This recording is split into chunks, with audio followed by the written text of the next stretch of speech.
Alright, YouTube, this is it. The video y'all been waiting for. The factory wheels back on. The hubcaps will be here Monday.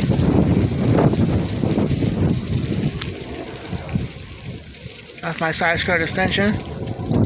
As you can see, it's not one of those cheap ones. This one you do have to build together. And it's made of actual ABS plastic and not cheap plastic.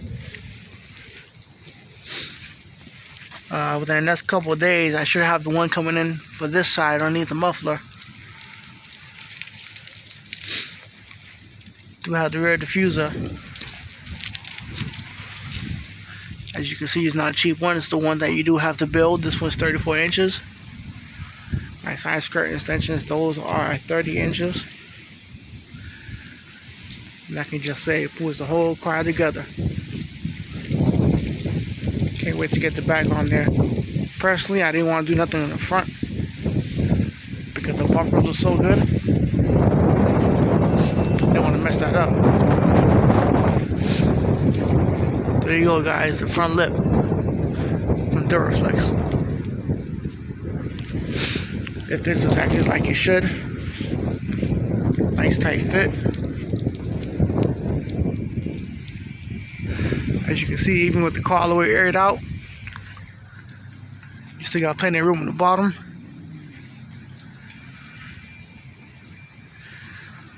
Look at that. She's looking beautiful once again.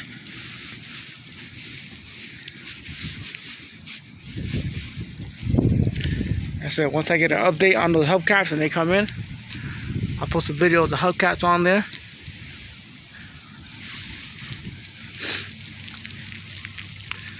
Yeah, the diffuser looks amazing. Like I said, you have to do something to this car because being that the mufflers are not in the back no more, it look kind of weird not having nothing back there. So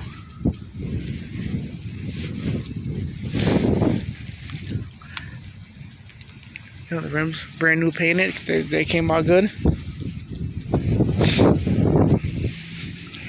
The car has been ceramic coated, so as you can see, the car is pretty much virtually dry. And so you got some rain jumps on the hood from when it rained. But otherwise than that, I didn't even dry the car yet. There you go, guys. It's lip. The video y'all been waiting for. Still waiting to get my steering wheel done, but otherwise than that, she's all ready for next year, man. 100%. There you go, Killer Genesis.